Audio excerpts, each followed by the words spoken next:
Got that, guys. Shadow Eater. I wasn't expecting to do this one, honestly. I was waiting to do this week's. But I found a question time, BBC Question Time, from the 12th of May. It crosses over with one of the other things that I like to watch. The F1. I cannot believe that on my YouTube page, Question Time, with Sebastian Vettel on it, from when? Sorry.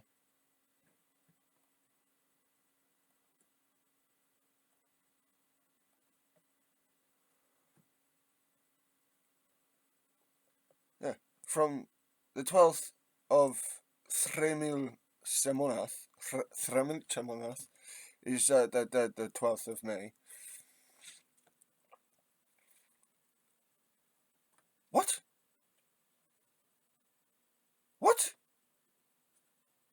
I can't believe it. So, once again, the format is you don't see it, you hear it. I'm gonna make sure the volume's up for this. If you hear any interruptions and any noises in the background, that's my girls, my rats, Freya and Lady Civ. They are actually up and about there. I don't know what they're doing.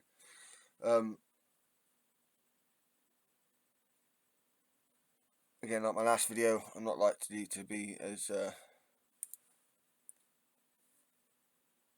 vigorous as I usually am. Got a bit of an abscess, so I'm trying to take it a bit easier. But yeah, I could not believe this. So I thought I'd do a recording of the full episode of Question Time from the 12th of Þrimilcemonaþ, 12th of May, 2022 with Sebastian Vettel. I could not believe it. I love the F1. Don't get me wrong, I'm a Mercedes fan. Technically, my favourite driver is Bottas, but that's where my allegiances with F1 get really mixed up. But I like Sebastian Vettel, and when it comes to English stuff, it's really weird how much he knows. So, income. When is the right time for the like, subscribe. Please join the Wotan, the Seattle Wotan.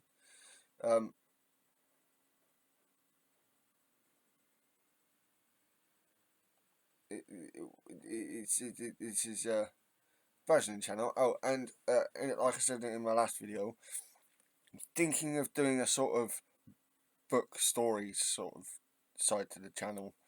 My favourite characters from my favourite books and stuff. These authors are Terry Pratchett, Tolkien mainly, Derek Landy, Anthony Horowitz, Owen Colfer, and a couple of others. Let me know what you think on that. Whether I should do a separate channel, whether I should do it as a side on to this one. Just let me know. I'm quite interested in doing it, but I want to see what people think of it. So here we go. I can't get copyright for that. Welcome to Question Time. Tonight we're in Hackney in London. On tonight's panel, Suella Braverman, Attorney General for England. This is before the Boris got kicked, wasn't it? In Wales, former Brexit Minister and Chair of the European Research Group of Tory MPs. Shabana Mahmood, a Birmingham MP since 2010, previously Shadow Minister under Ed Miliband, now National Campaign Coordinator for the Labour Party. Comedian, writer and political commentator, Jeff Norcott. Nieta Farn. I've heard of Jeff Norcott. I've seen him on, I think it was actually on one of the Sky News Great Debates, actually. Buller, economist and chief executive at the left-leaning New Economics Foundation, and Formula One racing driver, currently with Aston Martin, 4 times world champion and the youngest driver to hold the title, Sebastian Vettel. Just for a start, why? don't get me wrong. I love hearing what Sebastian Vettel's got to say on almost anything, but why?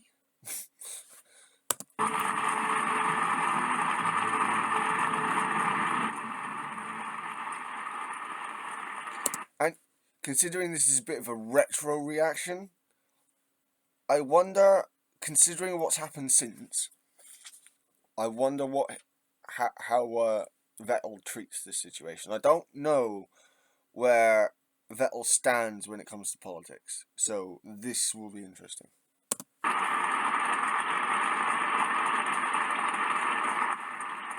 Good evening. Welcome to my panel. Welcome to the audience here in Hackney. Great to see you. And of course, welcome to you at home as well. Do join in the conversation in the usual way on social media at BBC Question Time. Let's hear what you've got to say. Okay, our first question tonight is from Daniel Truen. With the cost of living continuing to increase and reports that 1.5 million households will soon see food and energy bills exceed their disposable income, when is the right time for the government to intervene? Shabana. Well, Daniel, the government should have already intervened. They've literally just done the Queen's speech. Fucking hell, it shows how old this is. It would now be the King's speech, but yeah. Well, no, it would still be the Queen's speech, wouldn't it? But yeah, no, Labour and Lib Dems were proposing shit for this before the Ukraine war. Because they could see it coming. And the Tories were like, oh, no, it's going to be fine. Yeah, look how that ended up.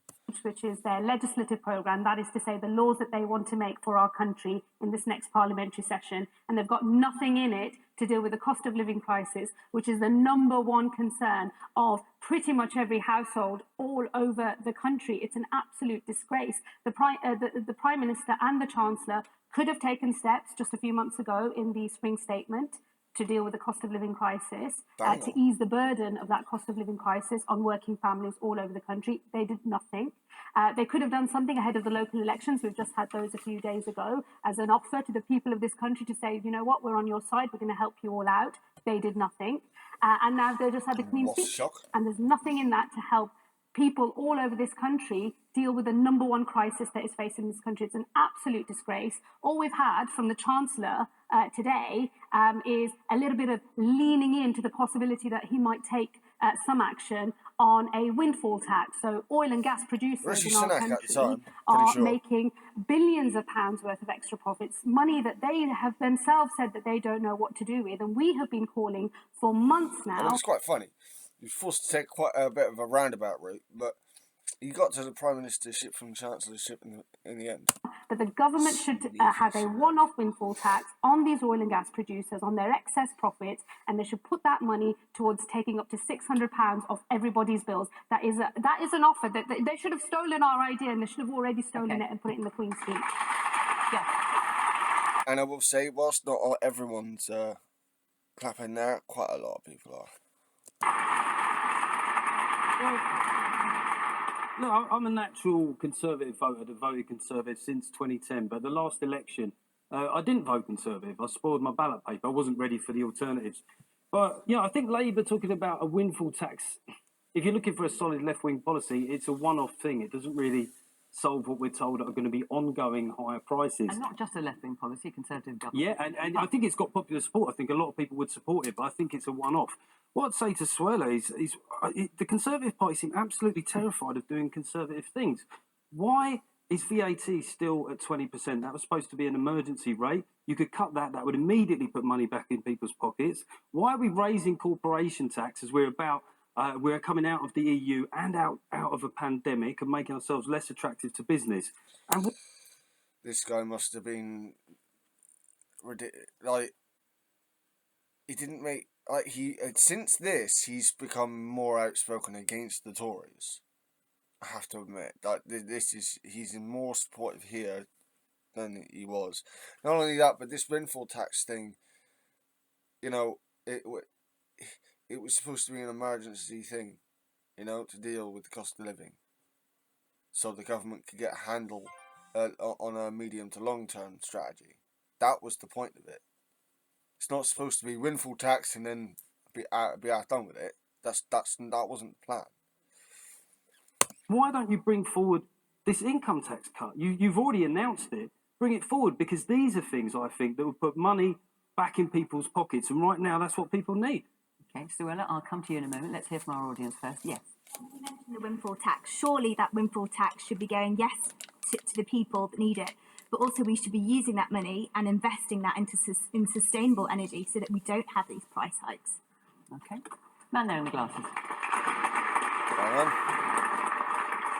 I think the national insurance increase, which was implemented earlier last month, that should be reversed out.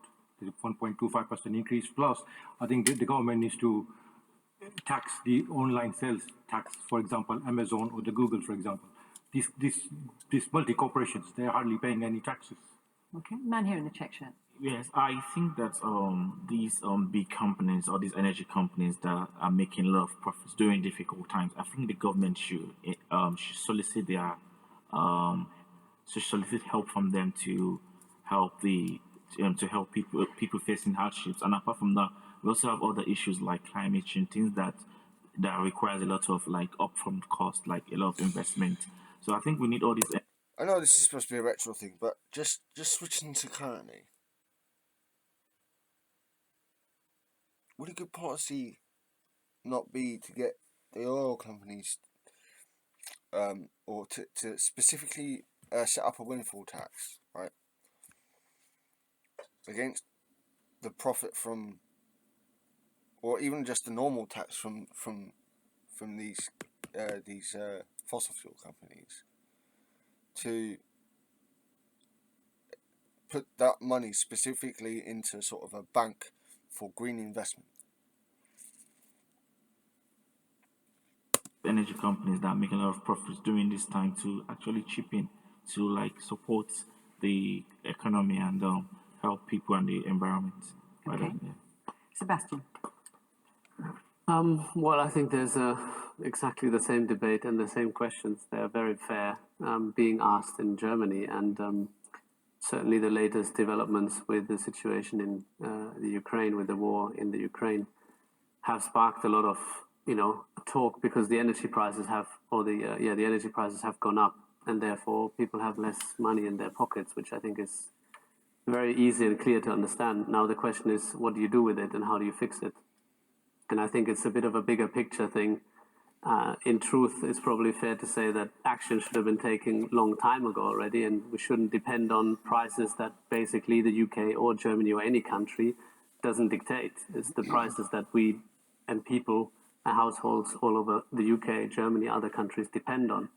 So I think there's a really ongoing and interesting debate, and certain terms or certain certain things have been mentioned, like how do we source our energy, where do we get our energy from? And I think it's pretty similar in the UK. You have a mixture of gas, coal, and oil, and it's the same in Germany. Obviously, Germany is very dependent on Russia, and now potentially in trouble. What do we do with it? Is there going to be an embargo? How do we go forward? What do we do if Russia turns the tap off? A lot of questions. But the truth is that we should have tackled these dangers and threats already a long time ago. We shouldn't be as dependent. And, we have to shift into the next gear and get ready for the future, not just for the reason of becoming independent and protecting, these households that we're speaking about, but also to look after the bigger picture and, making sure that we live on a planet that, is as enjoyable to tomorrow as it is today. And do you think Germany should, since you're talking about Ukraine, do you think Germany should cut off Russian gas? It's a very tricky one, because obviously you don't want to provoke Russia to act in a way that, has consequences on all of us. I've got to admit, yeah, especially coming from a very public figure like Sebastian Vettel, I can see why he'd actually have to be rather careful with his words here. I don't disapprove of that at all. And Germany is so dependent on Russian gas. And Germany is so dependent. So the truth is we're far too dependent, and there's exactly the debate. Like, how far do you go? Is it actually possible to turn off the tap tomorrow? probably yes for a while because now the summer is coming. But what do you do next winter? We don't have gas terminals to storage gas, for example. So yeah, as I said, in truth, I think it's a bit late to raise these concerns because I think there's a lot of people that have raised these concerns a long time ago, and the energy that we use today, we are far, as I said, too dependent, and we should think of energy like peace energy or freedom energy, which is renewable energies. So that's, I think, the future, not just for an independent way of protecting households and protecting people that can't afford to pay the bills, but also to shift, as I said, into the future. Suella, lots of suggestions you're hearing from the panel, from the audience, as to what could be done about the cost of living. There was a meeting of the Cabinet in Stoke today to discuss the cost of living. You were there, I think. I was, yes. So what did you come up with? Well, I don't comment on private... Oh.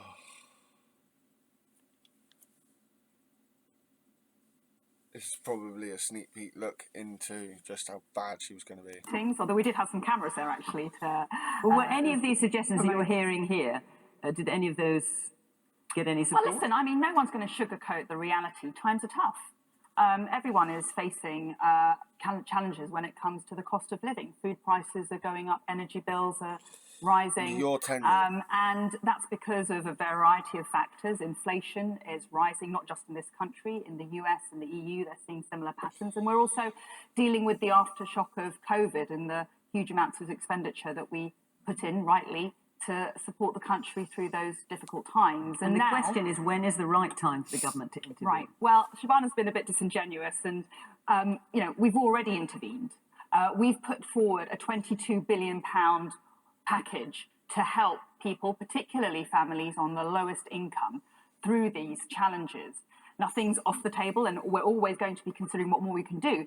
But whether it is raising the national living wage, whether it's the household support fund, whether it's the £150 rebate to help with energy bills, whether it's the cut and the freeze to fuel duty, these things all add up. Thousands of pounds can be saved by the average family. A single mother on the national living wage with 2 children who's renting will actually be £1,600 better off this year compared to last year because of these. Which didn't mean absolute bollocks when it's rising £3,000 and over.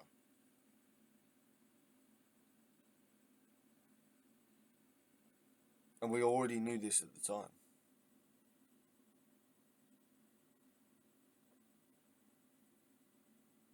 It's cumulative changes. Can I finish? Can I just finish? And I think so. Even therefore, with inflation running it up to 10%. No. The reality is that we are taking into account inflation. And she is in denial.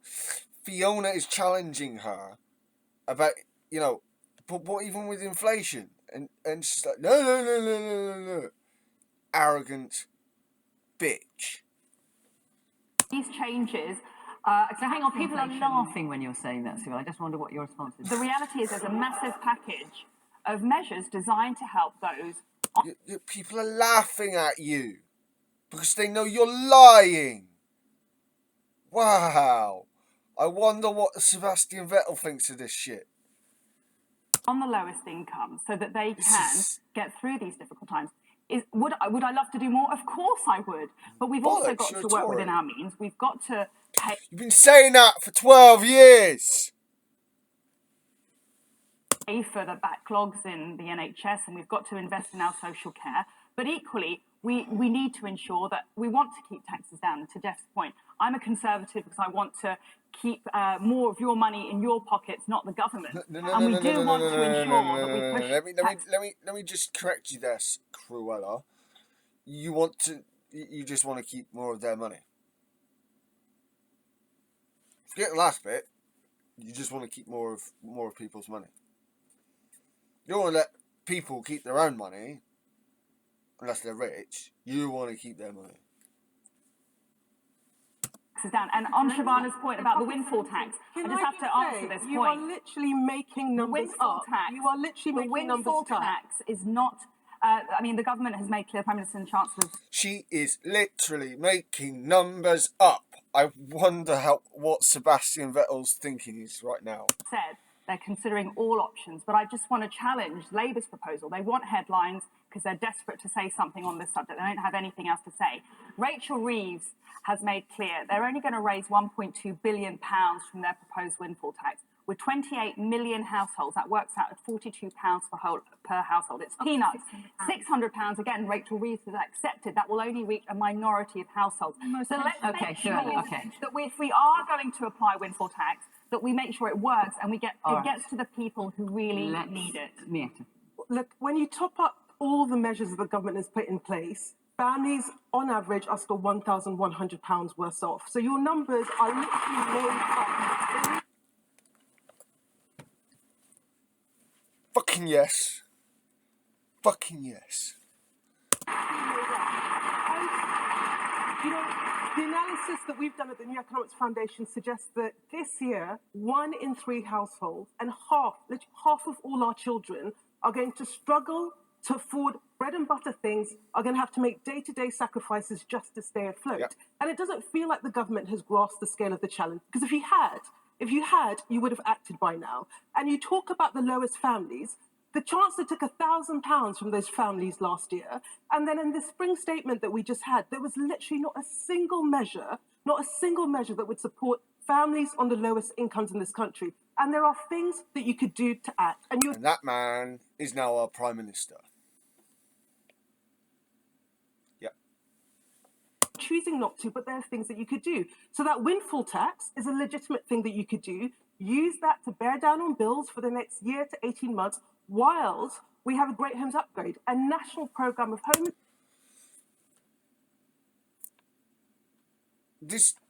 See what I mean? It's exactly what I said earlier.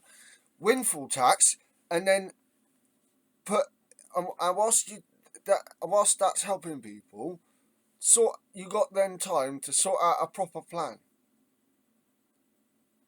I'll just harp on about crap. Insulation, so we can insulate millions of homes over the next 3 years, and then you combine that with a £15 billion package to boost the benefits, so that families that are at the sharp end of this crisis, that the Chancellor has left to languish, where people are moving well beyond the choice of heating your home or feeding your kid. They're not doing either. And for me, when we have families on the brink, when we have children going into destitution, when 2 million people in the richest country in the world are skipping meals because they can't afford it, the fact you're not acting, I think, is unforgivable. There's a lot of boom! Fuck you, bitch. Let's hear from the woman in the orange top. Yes, there. Yeah, hello. My name is Fatou Ali. I'm a single mom, and I also own a business. And when you mentioned, well, we're going to be better off, I don't know where you got all those statistics, but I can tell you I run a social enterprise, and at the moment, we definitely worse off. The thing is, there is more people going on universal credit, working moms going universal credit because we cannot afford to rent our houses here because the houses rent is so high, and there is nothing we can do. I'm not talking even about the childcare issue because at the moment the government wants us to go back into work. However, the childcare cost is so high and there is no help on this either. And do you know that also there is more working people that actually going to food banks now nowadays as well? So I'll let you back in a minute. No, let me just hear from all the others and I'll let you back in. The woman in the green top here. You mentioned about the Conservative government wanting to keep money in our own pockets, but like one of the panelists said, VAT has been at 20%. That was supposed to be a temporary measure. Why haven't they brought that back? Also, are politicians out of touch with humans? Because to the general public, because we had last week we had one politician say we should be buying value branded supermarket products. This week we've got another politician telling us the only reason we're using food banks is because we don't know how to cook. How out of touch are the politicians? I think this is in reference to 30p Lee. I love this. I do. I wonder if Sebastian sat there giggling to himself like, what the fuck is this shit? I mean, not only that, right, but I didn't know, I think in May I didn't really even think I had heard of Suella Braverman. So, like, and this is how bad she is, even back then. Why is she Home Secretary?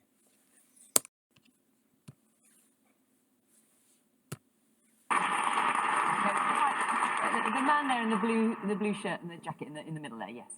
Yes, so I think the answer to the question, the original question, is actually now.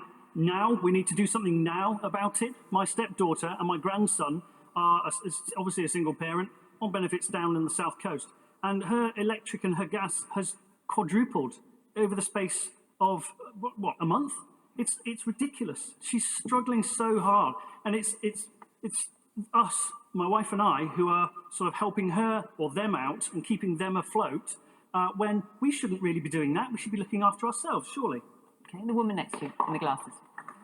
Yeah, we know that children who experience adverse experiences when they're younger, it equates to trauma. So we've got children that are living in poverty now, who are looking at their parents struggling, who are looking at the mental health difficulties their parents are going through. Everything that's happening to these children now is just going to affect them later on. I'm a CAMHS nurse. I work in child and adolescent mental health. And the stress that these children are under because their parents are under so much stress is out. Not only that, but the complaints that CAMHS get because they're not doing enough. I mean, snapshots to what we got now.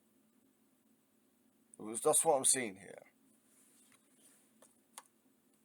Outrageous, and I think it's absolutely abhorrent that the Tory government are not able to see this and put the funding where it's needed. And I also just wanted to say that the Tory government need to actually be truthful about things that they are putting in place. So this £150 rebate that people are getting, it's not a rebate, it's a loan, and yet the Tory government still say it's not a loan. But I wouldn't expect anything less from a Tory party who's got a leader who lies all the time anyway, so... Oh! Fucking boom! Yes, love. Obviously, this is when Boris is still in charge, so fucking right. I mean, it hasn't really changed, but still. Suella, I'm going to let you come back in. Well, I mean, with respect to the lady who talked about childcare, it's not fair to say there's absolutely no help for childcare costs. Fuck you. We pay millions of pounds every year for 15 hours or 30 hours of free childcare. It is not enough. For 3- and 4-year-olds. There are hundreds of thousands of families who actually are not aware of it or they don't take it up. I would take, with respect again to the lady with the green top, there are many people. I meet them in my surgery and in my constituency who are not aware of things which are available to them, which will help with the cost of living. So whether it's childcare, whether it's free school meals, whether it's, as I say, hardship funds. If you're on universal credit, there are a large number of schemes that you can access. Cheaper broadband. There are about 4 million people in this country who are not... People are actually face palming here. Literally, in the audience, you've got almost a whole row of people going, oh, why is she Home Secretary now? This was May. Þrimilcemonaþ.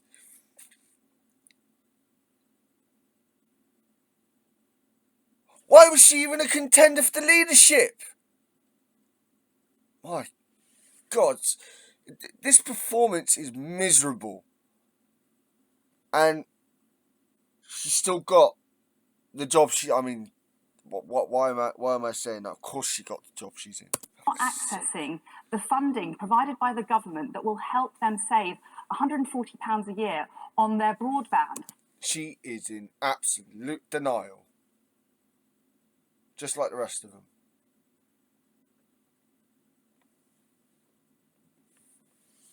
There are funds for heating, there are funds for water bills, there are loads of things. Then why, even back then, were people setting up warm banks, you bitch? That you can access if you have the knowledge. And to the lady about the food banks, I think the point which was being made by my colleague about food banks was an important one, actually, which is this. There is a real need for many people, and it's not a stereotype, and it's not a stigma, and it's not a slur, for all of us to learn better and smarter techniques to save money. That is so out of fucking touch. It's unreal. Whether that's cooking more at home or whether that's... What this cunt doesn't realise is that we've been having to do this for 10 fucking years. They've been saying this kind of shit for so long. And now they're bringing it up again and as if it's something brand new. Getting a meter which will regulate how much energy you're using, so you know what your expenditure is on your energy bills. Whether it's, as I say, accessing... That's it. Take the onus off of you, put the onus on the public, because it's not your fault, is it, you cunt? Of these funds which are available through your local authority. I've come across too many people now who are not aware of the household. That's not acceptable. That is, we've doubled that to billion. She's absolutely bullshitting. She cannot help herself. Millions of pounds, hundreds of millions of pounds, which will go directly to some of the poorest people in this community who can access it through their local authority. Not many people know about that. I'm sorry, Suella. People at the sharp end of the cost of living crisis have already made all the changes that they can possibly make. They're already buying value brand food. They're already buying the yellow sticker foods. We've heard about pensioners who go out all day on the bus so that they aren't at home and using energy at home that they're then going to have to pay for. So the people at the sharp end of this crisis are already taking every step possible. It's time that the government showed that it will be on their side. Have a windfall tax, give people immediate relief with some money off their bills, and then make the long-term changes that are needed to help our economy be more sustainable in some of the ways that Sebastian suggested earlier on. It's all a government choice. At the end of the day, the government can act, it can do more, it chooses not to. Fucking right. Okay. Very brief, because I want to move on. Suella, do you actually think the government's doing enough? Just yes or no? Do you think the government is doing enough? As a yes politician, or no? I meet people who are struggling to pay their bills. Just a yes or no. And I It's just a understand yes or no I would answer. love It is a yes or no answer. I would love to do more, but we have to make sure we do it in a sustainable way. We've got huge amounts of debt that we are paying already. It's not fair always to raise taxes. And I have to think, Then you guys went and made it worse in the autumn, you bastards. This is them here trying to go, oh, we're the fiscally conservative. We're the fiscally responsible conservatives. And then not 5 months later, they went and fucked it right up. Less than 5 months later, they went and fucked it all up. I mean, they were fucking it up anyway, but still. To really challenge this assumption that we should just tax. That doesn't help wealth creation. That doesn't help job creation. We have the lowest tax margin, one of the lowest tax margins in Europe. The majority of the countries, the high tax countries in Europe, the majority of wealthy countries that are high tax in Europe are doing so much better than us. I do think it is time to move to a higher tax economy. That doesn't help people aspire and share the proceeds of She growth. is having people shout at her from the audience. People are shouting at her from the audience. And invest in public services. Got the highest tax burden. So don't sit there and say that the reason why there is a problem is because people are being taxed too much, or the problem isn't fixing it with taxing people. Then the Labour Party is saying to tax people, you are charging the highest amount of tax to this country. That is your fault. Yes! This guy is a fucking legend. Let me let someone else finish, Jeff. I think the gentleman makes a fair point. And I ask this in an open spirit, Shabna. It's obviously, you talk about, my problem with the windfall tax is that it is just this one-off thing and people's bills are ongoing. The thing with VAT is that is ongoing, that's money back in everyone's... Right, yeah, but the thing about the windfall tax is it's more money than the VAT cut would be able to give. Pocket. And I will also say to Suella, when people are on a budget, you spend that money. Right? If you're worried about people saving it, the cost of not doing something now in the form of a deep recession will cost you more in the long run. So I think also, would the Labour Party consider a cut to 20%? I just don't know if there's a position on it. So Briefly, Siobhan, because then I want to move on. So we made the proposal on the windfall tax because the oil and gas producers themselves say they're making so much money they don't know what to do with it. Just a moment. No, just answer that because then I'm going to move on. Well, look, is there any position? No, we will consider all options. Okay, we'll you'll back to consider the it. government, Okay. but at the moment, windfall tax, that's the way to help people. You don't have a position on it, but you'll consider it. Okay, I'm going to move on. At the moment. But before I do, I just want to tell you Not only that, Labour aren't on in government. where we'll be next week, which is Liverpool, and the following week we will be in Belfast. So that's on the 26th of May. If for Liverpool, if you do want, I don't need to know about that. But yeah, like people were having a go. Not just that one dude. Other people were having a go at Suella from the audience. With the Attorney General's approval yesterday to rip up parts of the bilaterally agreed Northern Ireland Protocol, is it now clear that Johnson's oven-ready deal is still firmly in the freezer? Right, well, Suella, since we've got you here, you are the obvious person to ask about this. So have you? So even back in Þrimilcemonaþ, this Brexit was being brought up.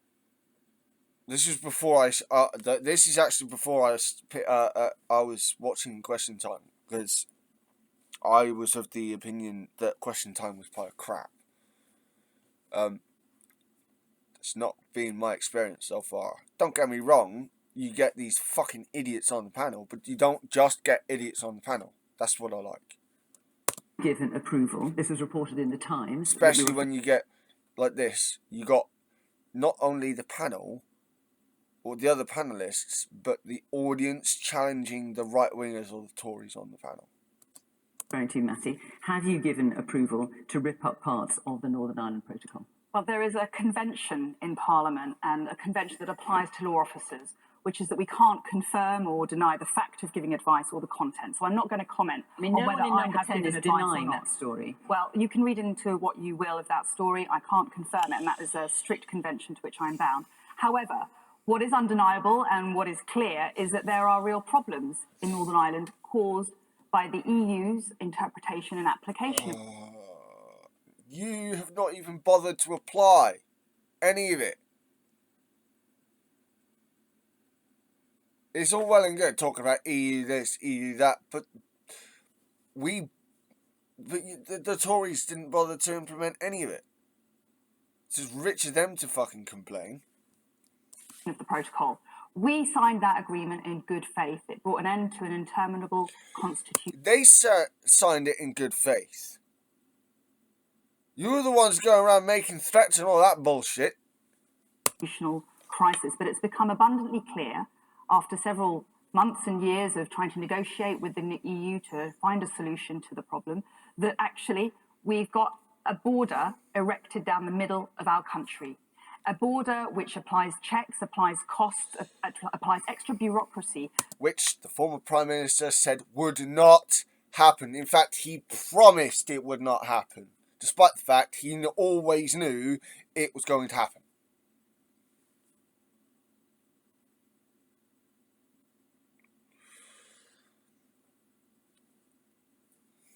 For people who want to trade between Great Britain and Northern Ireland. It's like saying if I want to send something from Hackney to Cardiff, I've got to pay extra tariffs and checks and bureaucracy. It's unthinkable. We've also seen... I mean, it's worth pointing out that the Northern Ireland Secretary came on Question Time and said there was no border. Well, we have seen the aspiration... You know, I like Fiona Bruce. She pins the Tories. She really pins the Tories and right-wingers. Was for no border. But we've seen that through the EU's application of the protocol, a border has... But again, you haven't bothered to apply anything. The borders checks bollocks. De facto been erected. I must say, what we've also seen is a wholesale collapse of the political institution governing Northern Ireland. We've seen the Stormont executive collapse because the majority of MLAs, the members of the executive who are unionists, refuse to support the protocol.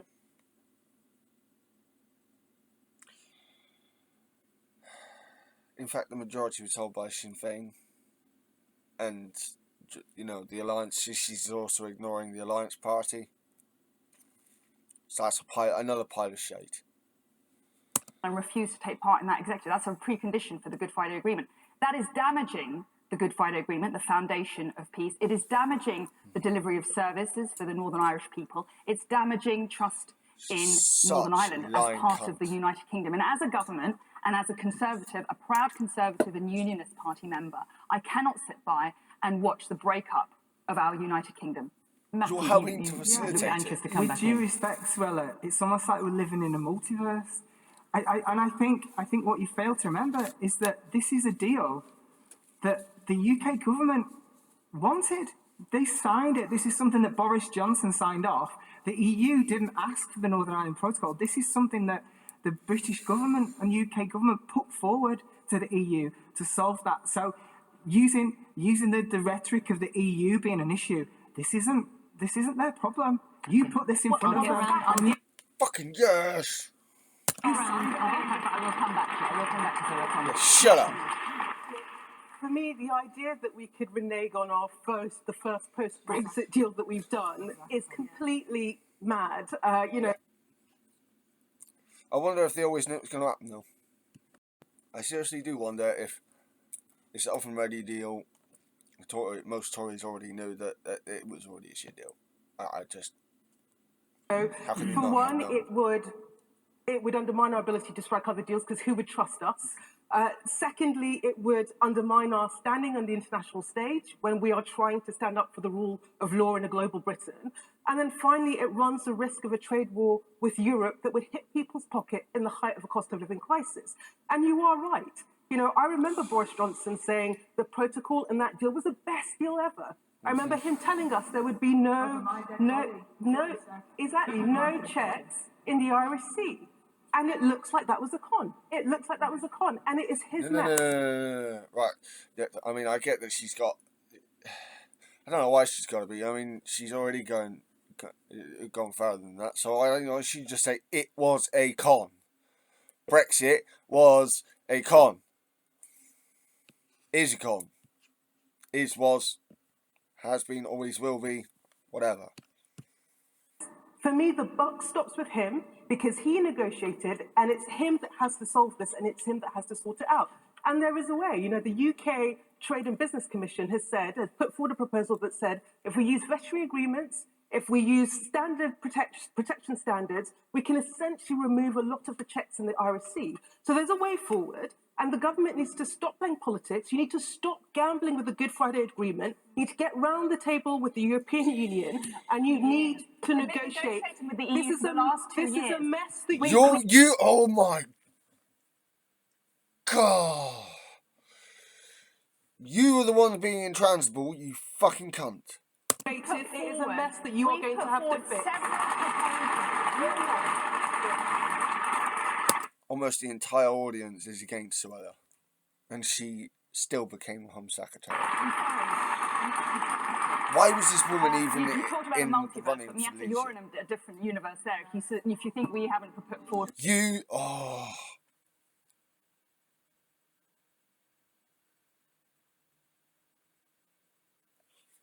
Arrogant, patronising, Charlie Uniform November Tango. Cunt. Proposals. We've put forward several proposals contained most recently in the command paper of last year. Practical, pragmatic, cost-effective, would satisfy both the EU's respect for their single market, which we do respect, and also the integrity of the United Kingdom, keeping Northern Ireland in the customs union, customs territory of the UK.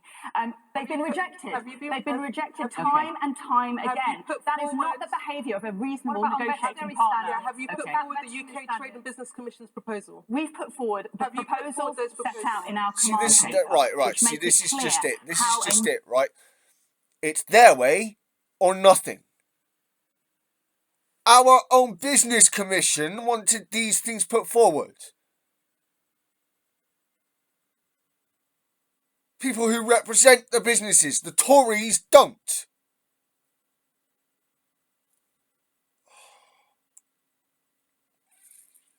New regime of trading routes could be arranged. No, it's your regime of fascism.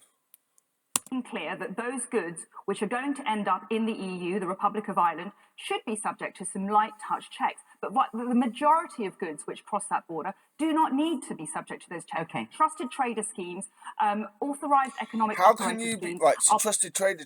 How can we be trusted when you keep fucking lying?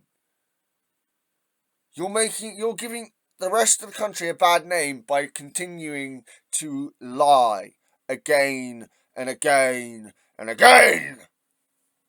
Are proven methods that work on borders like this. There is a workable way forward. I'm sorry that the EU has rejected it. Sebastian. Well, I mean, I'm not familiar with all the details, but... Come on, to be honest. Wade into this argument, Sebastian, why don't you? We've been talking about it for years, haven't we? I think, you know, sometimes I'm sitting and like I'm generally interested, and sometimes I'm sitting and listening to this, and I'm thinking, well, you're missing sort of the bigger picture. You know, we were speaking about the energy costs earlier, and the bigger picture is clear that for the future, it is not sustainable to pump oil, gas, and but coal on this out of the ground. particular issue. I know, but my point there was the solution is you have to, you know, do the shift moving forward. And, you know, in a way, it's the bigger picture. Obviously, there was a push, 3 little words, get it done or get Brexit done. And this is sort of the consequences you deal with now. And yeah, you know. How does it look? I mean, not how good. does it look from the German Not good. perspective? Like, you know, but I think the majority of German people don't understand. I think, you know, there's some things might be better, some things might be worse. I'm not the best judge here, but what I can see is that, you know, looking at the size of problems that is ahead of us on so many levels, whether it is, you know, the environment, social justice, looking after people, we need to do this together. We will not pull this off, just one of us. And that's where I don't understand the push for Brexit and say that, you know, we will take care of ourselves and everything will be. I did wonder if girl Sebastian would have a view on this one, and it turns out yes he does. Be great. I think, obviously, as I said, I'm not familiar with all the exact details, but in the bigger picture, you know, now you're in this mess. Well, you got to deal with it.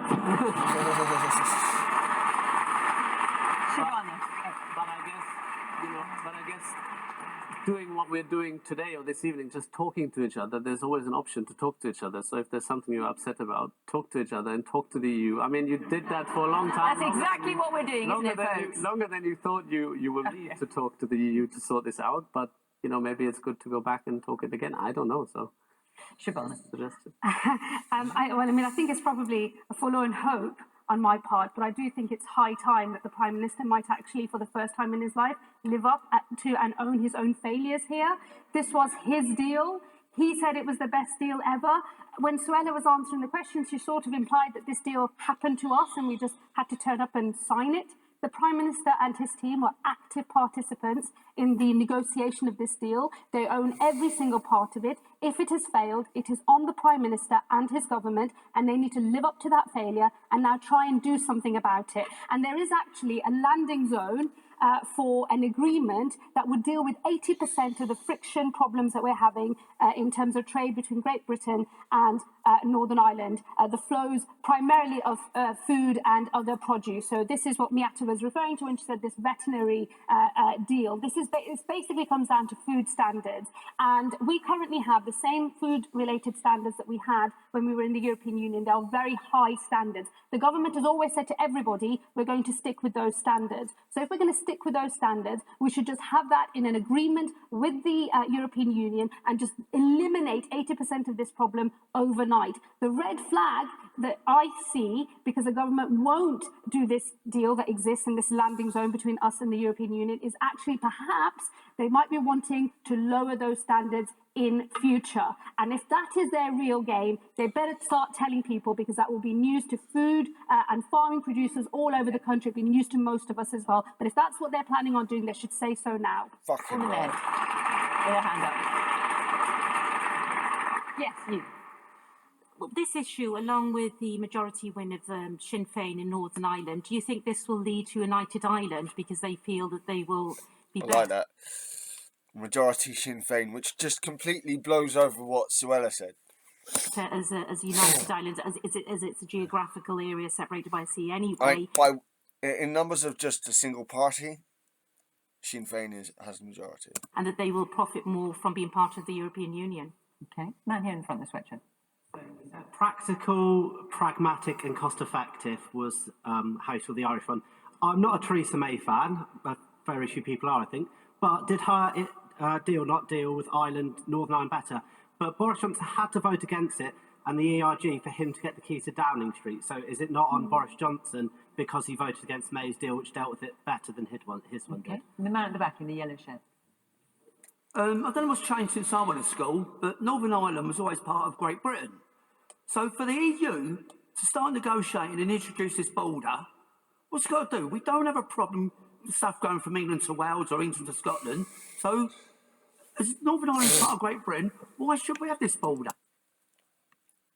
Because Northern Ireland is not connected to the rest of Britain. By a land bridge, you twat. There's a guy sat right next to this idiot, give him a look like... I'll put the link up, right, at the end of this video, and you look at this guy when he says this, and the guy next to him is like, I'm fucking surprised. This guy is a moron. Why don't someone grow a pair and tell the EU to go and see Near Rock? Because it's part of the Great Britain, it's not part of the EU. Southern Ireland is, but Northern Ireland ain't.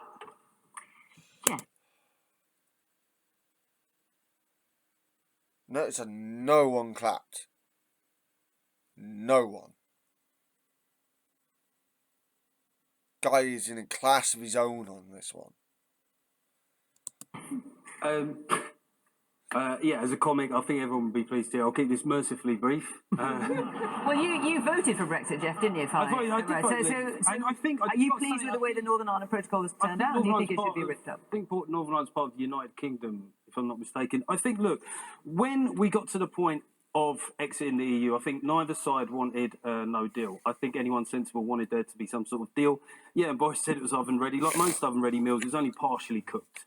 So there was always going to be elements of it. I think we knew that there were going to be elements to iron out. And if I'm not mistaken, there are provisions, Suella, like certain articles that if a superior arrangement, I think it's Article 13, I've done my Wikipedia research, Article 13, that if a superior arrangement is possible, then that can be entered into. Now, the EU sometimes get portrayed as sort of like a kindly band of sort of hippies. They're not. They're an economic and political union, and they're entitled to leverage this for their own benefit on that basis.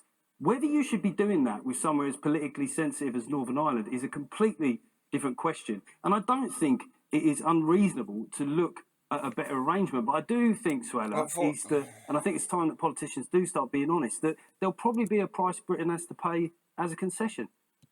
Okay. Well, I mean, I think that there's so many good points, but I think that you talked about perspective. The economy of Northern Ireland is worth less than 1% to the whole EU economy, but yet the number of checks that they are applying on the Irish Sea is totally out of proportion to that, and is disproportionately bigger than the number of checks they apply on the rest of their EU border. It doesn't make sense. And therefore, I think it's only right that we do take action. We have tried, in good faith, for over a year now, to try and find...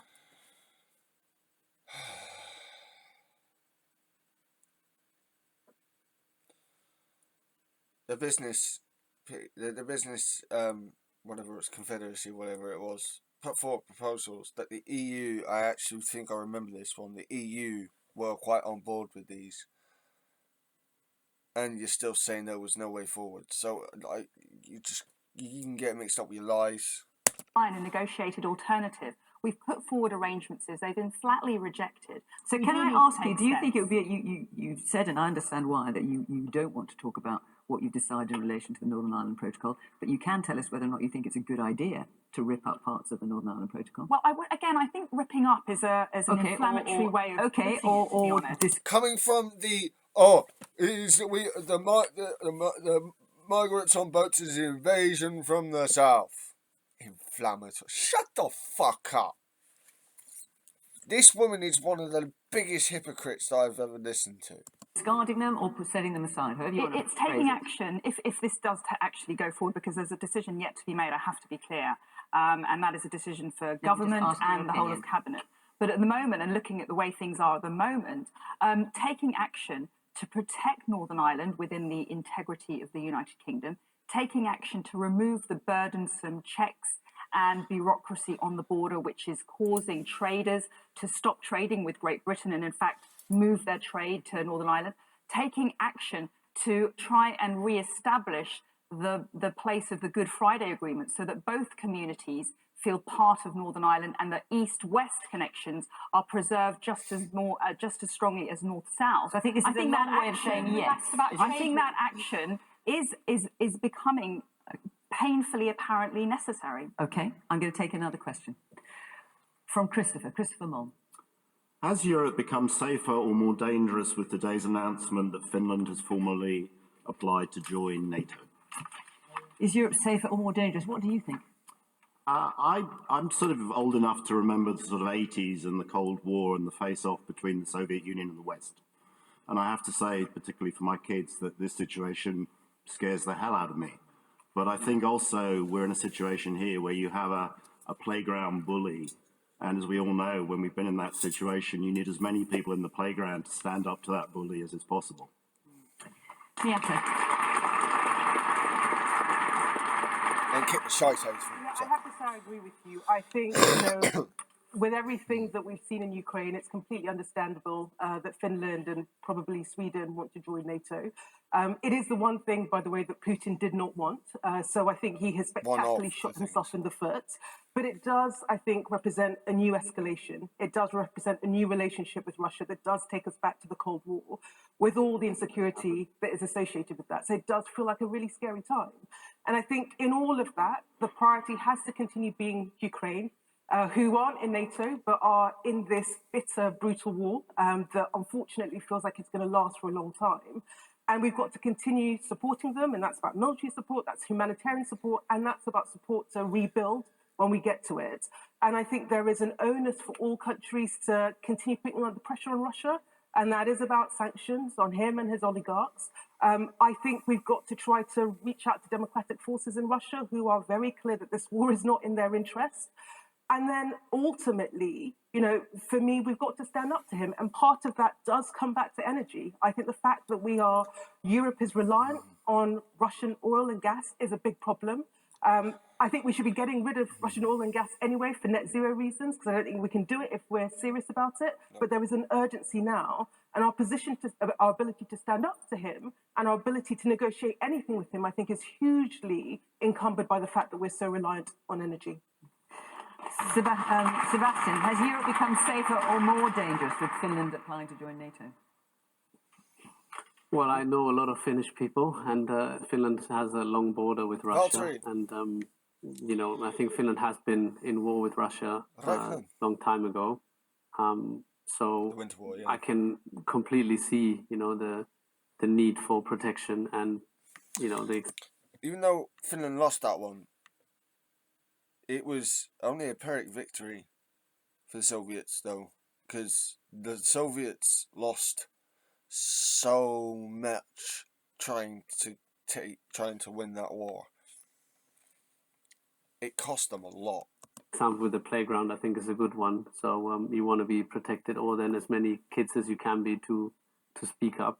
I think the trouble really is that you don't know who you're dealing with. I mean, in a way you do, and there were so many signs, and therefore, we can question now what brought us into this mess, and who is at fault, and should we have seen the signs earlier, and so on. But one thing we mustn't forget is that Ukrainian people are suffering today and tomorrow, and for probably a long time. And hearing from firsthand from some of the families that were fleeing from Ukraine and trying to look for shelter, I cannot imagine the suffering, I have to be honest, because it's something that I cannot relate to. I've grown up in a time where there was never a war, let's say, so close. Obviously, you travel the world and you see so many places, and you know that it's a privilege to be living the way we are in Europe. So I think the first thing, rule number one, is we have to take care of Ukraine. there's been a long and heated debate in Germany, should we supply weapons or shouldn't we? In the end, it turned out yes, and we are, or Germany is, supplying weapons. But yeah, the threat obviously is that there's this whole bullshit about Germany not having questions about Ukraine, like making it so it's more of a Russia's friend. No. Russia was just wary about getting involved in anything militarily, and it has been for quite a long time. you don't know, it might escalate now, it might escalate tomorrow. You don't know what, Putin and Russia, or Putin mostly, is going to do. And that's the sort of uncertainty. But I think in the bigger picture, we need to do anything we can to stop him and help people who feel threatened, or especially the people that suffer, like the Ukrainians. Jeff? Yeah, I mean, I think it is scary, isn't it? I mean, you talk about the potential for Finland joining NATO. This country has made a pact to defend Finnish territory. This is serious stuff. This is history-changing things. And I just want to pay homage to. I mean, that I think is a bold thing, and I think a lot of that's something the government have done that I am happy with and proud of our actions in that respect. But I think also the Finnish people, it's a much bigger deal for them sharing a land border with Russia to make this decision. And do you think, the question is, do you think Europe is safer or less safe as a result, should it happen, it looks like it will, of Finland joining NATO? Such a difficult question. But I do know this, is that for a long time, we asked ourselves, well, what will Vladimir Putin do if we do this? And we asked it in the negative. I think it's time for us to start doing things that we think are right rather than we think are safe. So he says Russia, or what we're hearing from the Kremlin anyway, is Russia will be forced to take retaliatory steps, both of a military, technical and this was in Þrimilcemonaþ in May. They still haven't done anything. Nothing. Against Finland. Or Sweden. So, nature. That's certainly what they're suggesting. Let's hear from our audience. There's a woman in the purple top. I find it puzzling that we've signed a mutual support package with Finland and Sweden, who aren't in NATO, but we couldn't offer the same support to Ukraine, and the justification from the government was that we weren't in NATO, and it kind of speaks to a wider, I think, strategic choice by the government to support or either not fulfil contracts. We've heard from the last question with Brexit. Are we happy to go into an arrangement with Sweden and Finland because we don't think that they'll act on it? Global Britain seems to be very selective in who it wants to support. Okay, the man behind you in the That's quite an interesting question. Does it? Yes. I think we could learn a lesson from Brexit on this, actually. I think the lesson we need to learn is that we're stronger together, and that definitely applies here. Okay, the man here in the front, the green sweater. In regard to NATO, basically Britain had signed a deal to protect a lot of Eastern European countries, and they are accused of being Russophobia. And this is going back as far as 2012 when they signed the JEF agreement. And Putin did tell the West his plans as far back as 2007 at the Munich conference. And most people turn a blind eye and just keep on buying from him. So for every pound, every euro we give into Ukraine, we're giving 40 euros to Russia. So it's a war that we actually... You're talking about the energy supply. Energy. So actually, Europe is actually paying for Ukraine to be destroyed.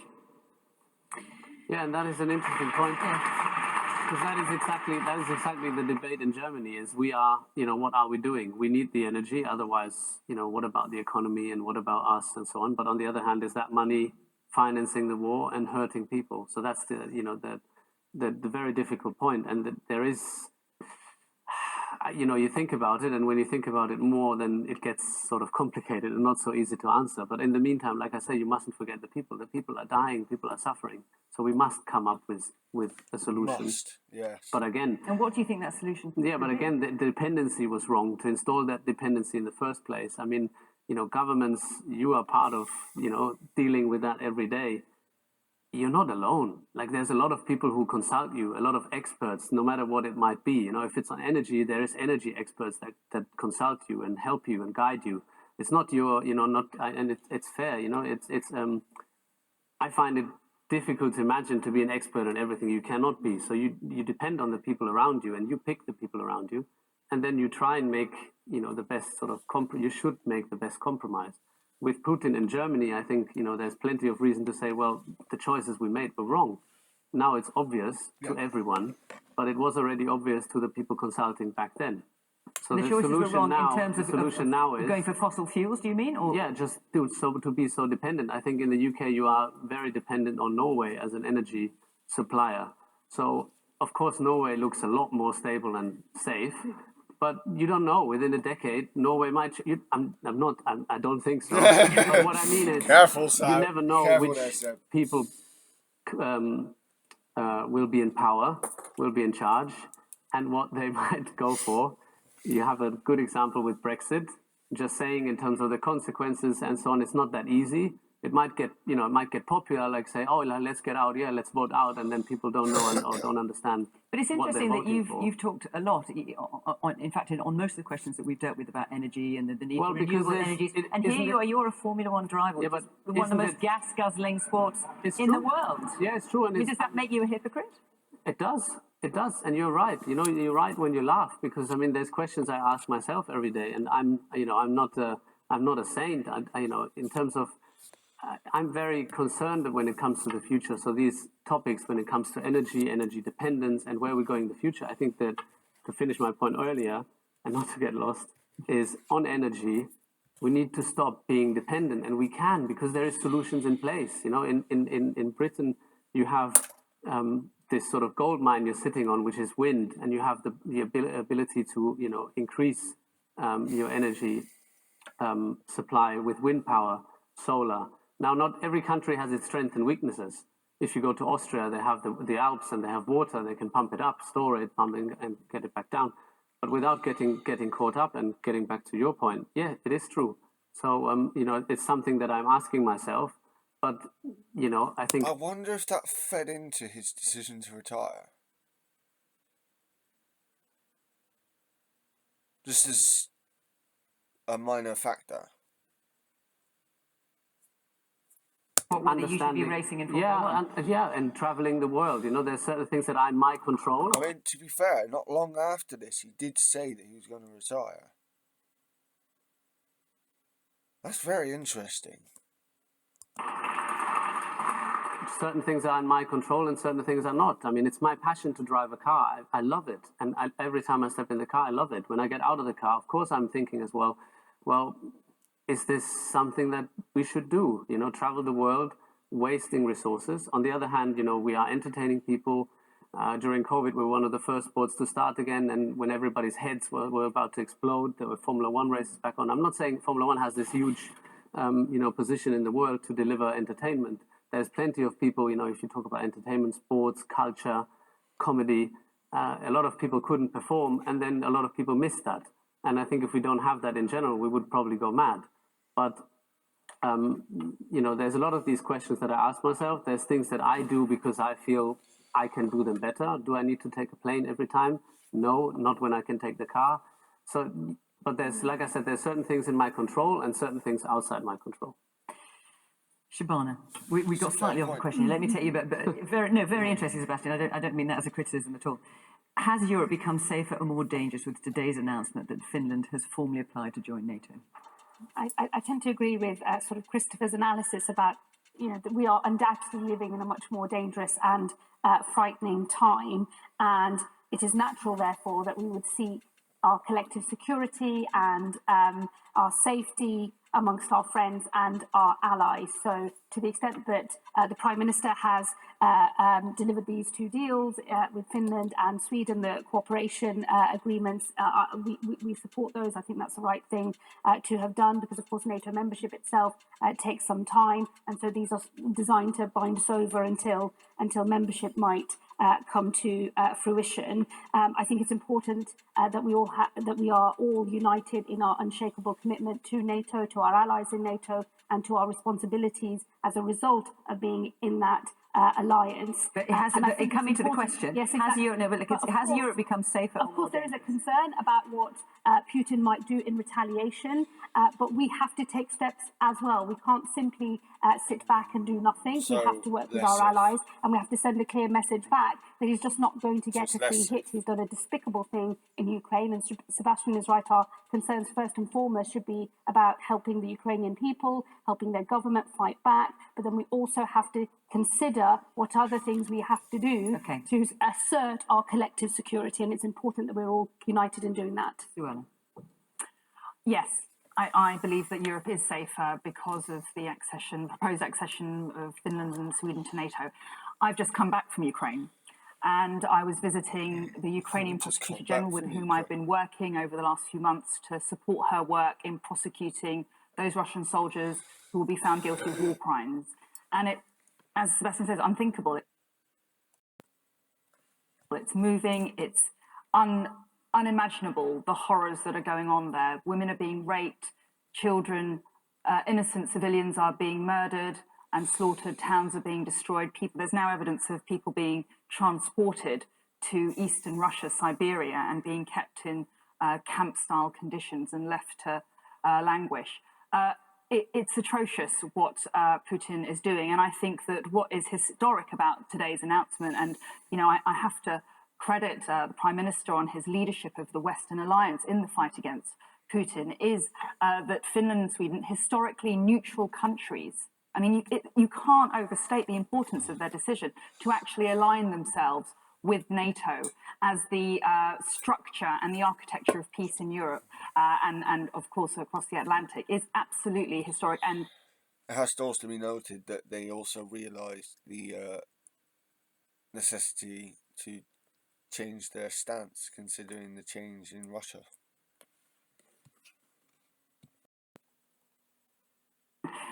Epoch defining, I would say. I think that ultimately we are obviously big supporters of NATO. We're one of the biggest contributors financially and militarily to NATO. We've got thousands of our own troops stationed in Estonia, and it's absolutely clear that we need to support our friends and allies in this move, and that's why we... Sorry, I paused. I wondered if I could hear someone. This is Freya. Say hello, Freya.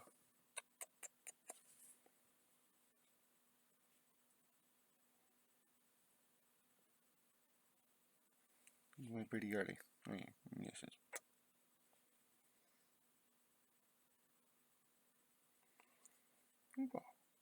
All right. No, no.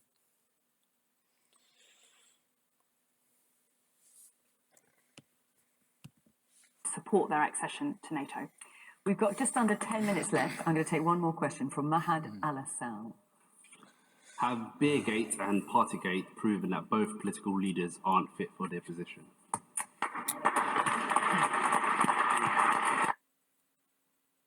Beergate wasn't even a thing, mate. Oh my god.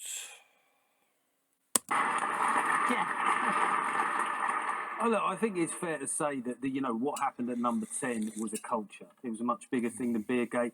Do I believe that the Labour just paused for a drink at that meeting? Probably not. I think 80 minutes is quite a long pause, really. But it doesn't compare. But what I do think is you do seem to have two parties that don't seem to have big answers to the big problems. And in some ways, to varying degrees, they seem happy to sort of slug it out, right? Instead of taking on the big issues. And I don't know how anybody else feels, but with what's happening with cost of living and with what's happening in Ukraine, I would happily just not hear anything with the word "gate" in ever again. I'm not sure that's going to happen, Jeff, but yes, I think that will be with us for quite some time. Well, we've got Agatha Christie, at least that's got a new name. Sebastian, have you been keeping up with this? Beergate and Partygate? A little bit, yeah. And I think that, when you are in that position, there's certain things that you just can't pull off. So, in the end, it is the Prime Minister who made the law and then breaks the law. I mean, if I'm just thinking, I'm a father of 3 kids and I'm trying to explain them something that I think is really important on how to behave, and I do the exact opposite, what do you think they will make of it? They won't, I'm the least credible person in front of them then. So, we all do mistakes. We're all human. But there's just certain things that I think come with office or with that job that you can't do. So. One there in the middle, in the white cardi. I think it's absolutely appalling what's going on, and he really should have resigned. Hang on, we're talking about Beergate and Partygate, so which are you Beergate talking and about? Partygate. So Boris Johnson really should have resigned a long time ago. And there was no excuse. There were suspicions, he lied, he denied it, and now he's been fined. And the fact that hundreds now, triple figures we're talking about, have been fined. 100, yeah. We're now saying that actually no one in Parliament cared about the rules. And do you think Keir Starmer should resign if he gets fined? Absolutely. And I think he has actually said it himself. So then, if you make the rules, you break the rules, nobody in Parliament cared about the rules. So then, why are they there? Okay. The man there in the glasses. Well, this is an issue that's quite personal to me. I've lost family members of COVID, but also I spent the entirety... Sorry, you said you've lost family members? Yeah, I have. Not COVID. as close, but I spent the whole of 2020 in lockdown, essentially. I was a second-year uni student at the time, and I went home to look after to help with my dad because he was in the middle of going through cancer and was stuck in hospital for a whole month undergoing cancer up. And it's quite frankly a joke that we've had Boris going in, sunning up him with cheese and wine in the garden, while we've had families across the UK going through this. And he's the person who's meant to set the agenda, set the laws. We've got the Attorney General here right now, and I'm guessing she's about to go and say that Boris shouldn't resign, which is frankly a joke. Frankly, at the moment, we've got Starmer has come out and done the right thing for once. He's come out and said, I will resign if I do this. And it just shows what a joke and a clown we have of a Prime Minister at this point, that we've got a leader of opposition who will do the right thing and resign if he gets the FPN, and a Prime Minister who's leading a party and a cabinet and a government that's received hundreds, and he himself has paid them and he won't go. It's frankly a joke. I better let you answer that, Suella. Well, what I find astonishing is that Keir Starmer originally was saying that the Prime Minister and the Chancellor should resign just because they were under investigation. And then the moment he finds himself under investigation, he refuses to apply his own standards. So I'm bemused by the hypocrisy that Keir Starmer has demonstrated throughout this whole saga. And frankly, what he says about his position now and how he changes the goalposts. Well, see, the thing is he never did anything wrong in the first place. So, and that, to say that say that it's hypocrisy, I didn't want to give Starmer credit on this one before, but I actually think that Starmer took a more reasonable stance here in changing his view from what he said before to what he said there, or what he was saying at this point. It wasn't just, there probably was some political expediency, but it wasn't just political expediency. There was realism there as well. I don't really care. When it comes to the Prime Minister, well, he's accepted the fine, he's paid it, he's apologised, and he's made changes in his operation. And I do think, I agree. He won't go. He's got rid of his staff who broke the rules, but he won't go himself. We had a press secretary sacked for making a joke about it. She made a joke about the party and she had to go. He committed the crime and he won't go. Fucking right, son! Oh. Yes! I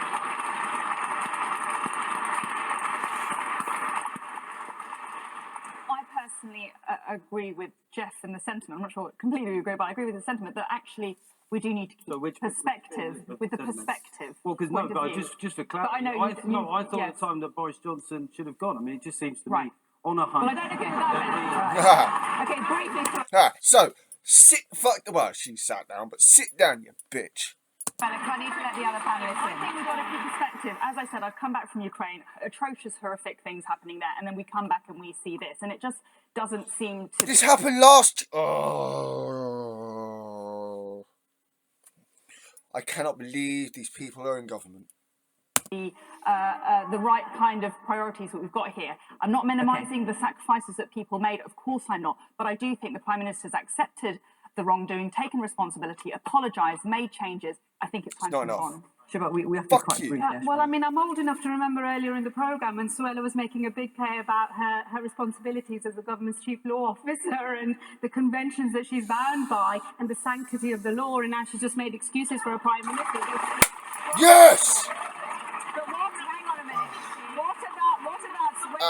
What about Suella's point that Keir Starmer called for Boris Johnson to resign before he was given a fine, whereas he's not offering to do the same. There is no comparison between these two things, and I'm sorry, I'm just not going to accept that there is an equivalence between these two things. The call for the resignation after the investigation was opened up, by the way, was as a result of months of the Prime Minister basically denying that anything had happened at all. It was only when the video was leaked of poor old Allegra Stratton basically laughing and cringing on camera. At least she did the right thing, by the way. She resigned as well, and then had to change Keir the story about whether Angela Rayner was there or whether it was a work event. I mean, it's wait a minute. Hang on. If you both talk at the same time, no one can hear.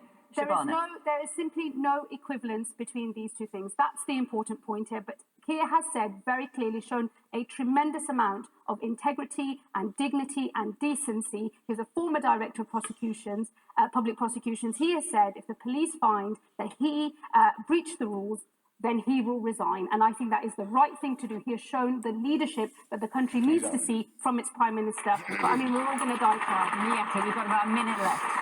I mean, look, I think for me, the big dividing line is the fact that Keir Starmer has said he would resign, and it's absolutely the right thing to do. And I think the reason why Partygate does feel so toxic, why it makes people so angry, is that it goes to integrity, it goes to trust. It's the fact that they broke the rules, but it was the lies. It was the lies afterwards. It was the cover-up. It was all of that erodes trust in politics, and it matters because these guys make big calls that affect our lives. And, so for me, I teach my kids right and wrong.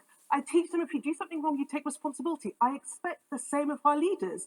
And if it was any other time, any other Prime Minister, they would have resigned by now. And we deserve better than what we have.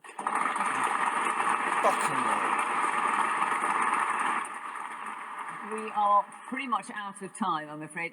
There's lots of hands. You're waving your hand vigorously at the back there. Okay, we've got 10 seconds left. Go on, let's hear from you. Right. Boris, who lives in Downing Street and works there, got fined. He's paid it.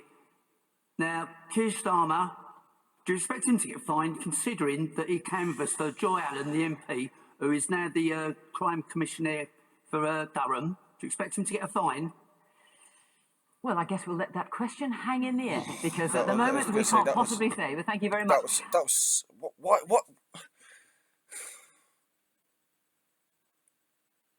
I bet Fiona's wishing she didn't let that happen. That was the same guy who tried to fucking talk about bullshit about Northern Ireland and the EU earlier. Fuck's sake. Gotta admit, I wasn't expecting Seb to be able to get in on the politics, but what he did say was sensible. But my main takeout from this really is that why is Suella Braverman Home Secretary now when this was the public display she gave? It was absolutely pathetic. Again, the 12th of Þrimilcemonaþ, the 12th of May, before the leadership contest. She's shown to be pathetic. I wonder if she was chosen because of it. But yeah, that was question time from the 12th of Þrimilcemonaþ, 12th of May.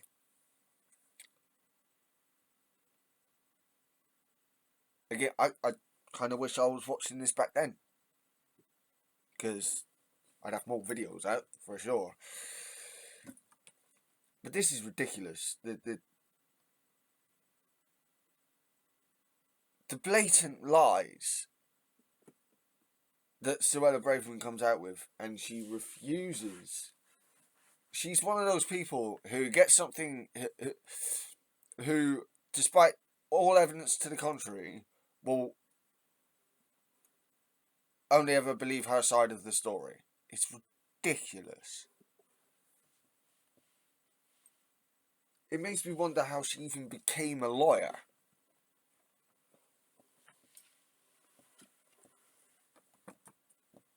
I mean, it's apparently said that she was a good lawyer. Apparently. I'd like to know who said this and on what basis they were judging. Because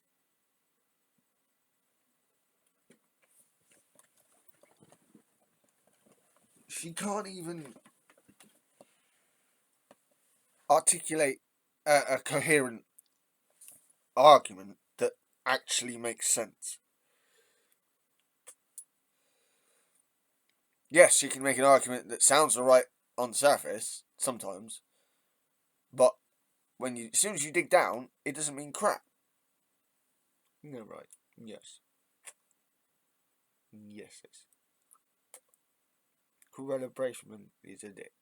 Yes, she is.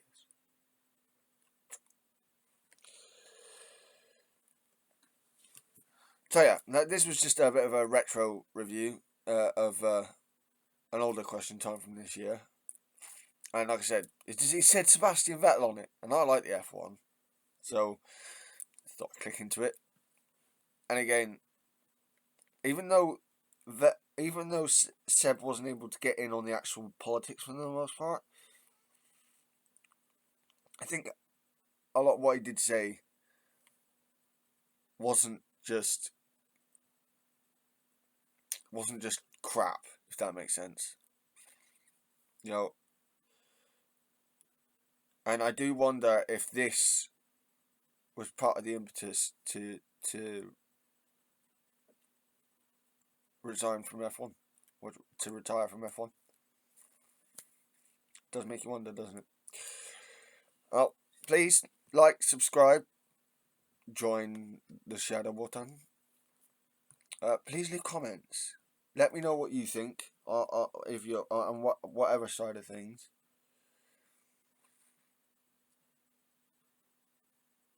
I still can't believe she's Home Secretary after this performance. What? Yeah. There's Tories in their sneaky back deals for you. This has been Shadow Wotan. Shadow Witta, sorry. And Freya. And our little reaction to Sebastian Vettel at question time on the 12th of Þrimilcemonaþ. Bless the Thursday, everyone. Have a good day. Stay safe.